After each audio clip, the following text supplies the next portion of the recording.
Welcome to the full moon in Aries, which waxes on October 20th at 10:56 a.m. The moon is this purple glyph here in the sign of Aries. And this is the natal chart for the date and time the moon waxes full.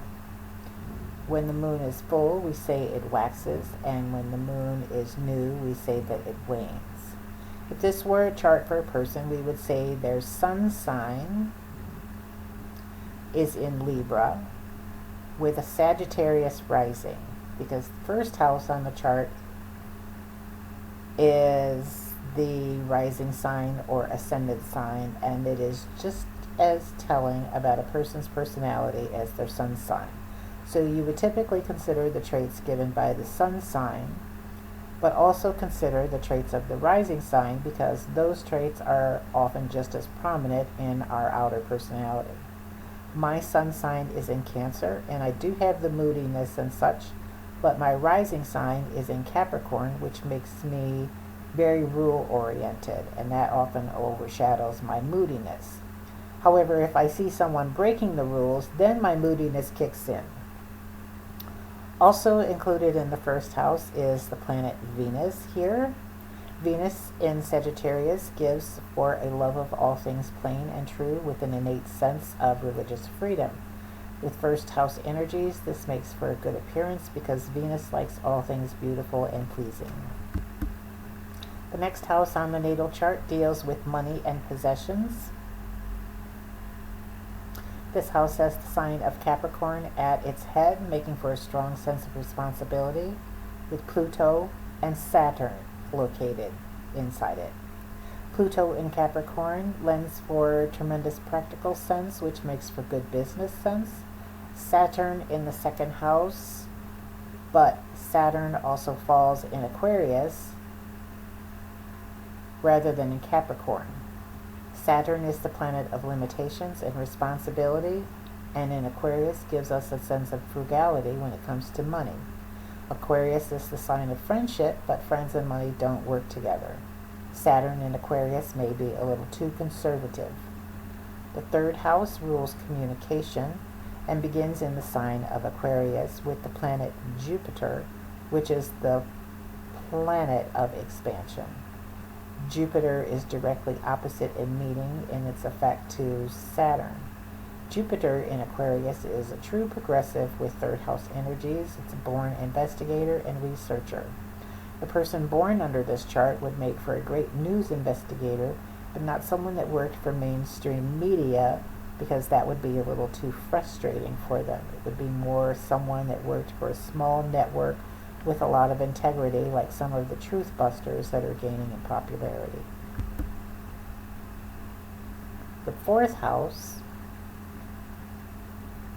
deals with the home and begins in the sign of Pisces, the sign of faith, with the planet Neptune, which is actually the ruler of the sign Pisces, lending for all things mystical, intuitive, occult, and religious. The fifth house on the chart deals with romance and children. This is where the full moon sits in Aries. The moon deals with our emotions and our inner being, including our dreams, desires, our subconscious. The moon in Aries can make us impulsively direct when relating to others, because who has time to dilly-dally? Aries wants to get right to the point because its assertiveness and aggressive nature leave no time to sit around wasting time. The sixth house deals with work and service to others, not necessarily the career of choice, but rather the style and ethic of work. Uranus is the planet of change and ingenuity, so work here could involve something outside of the so-called societal norm. The seventh house is the house of marriage and partnership and begins in the sign of Gemini. Gemini is the sign of communication. Now, even though the third house is the house that rules communication, Gemini here shows where communication or constant flow of information is important to your existence. The symbol that appears here is the South Node. The true node in a person's chart shows your overall life's purpose. and the true node showing up in the 7th house in the sign of Gemini would typically indicate that the constant flow of information here would be something that is directly related to this person's overall purpose here in life, in this existence. The 8th house is the house of sex and regeneration.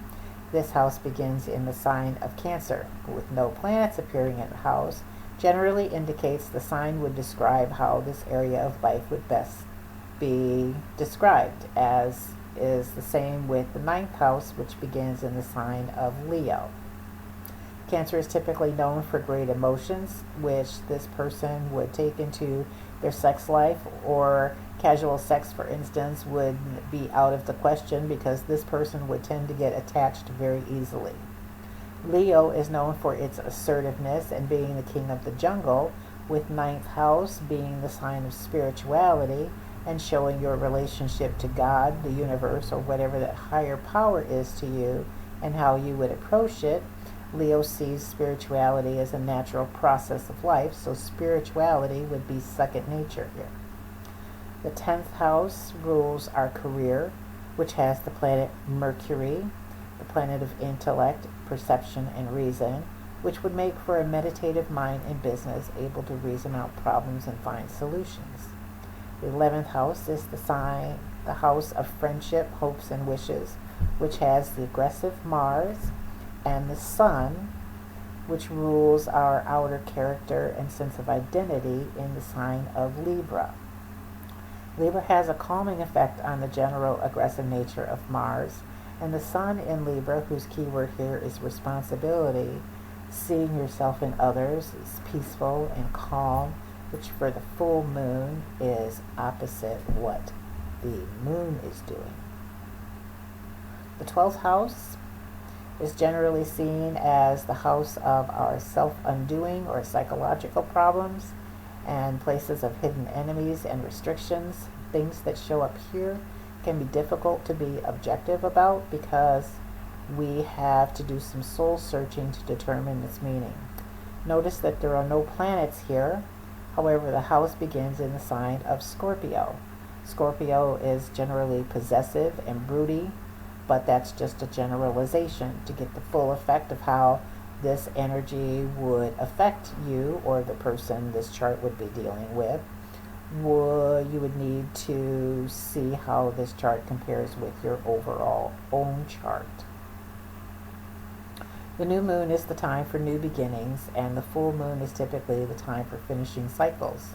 The next thing to consider in determining the meaning of a natal chart is to consider the relationships between the planets and how each respond to each other at different times, which will explain the lines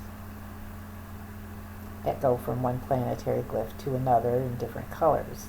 The information for this full moon can be found on our blog, so that we don't attempt to give you too much information in one video at once. If you follow along, ask questions on things you don't understand, it will all start to make sense rather quickly once you're able to recognize how each planet relates to us as individuals.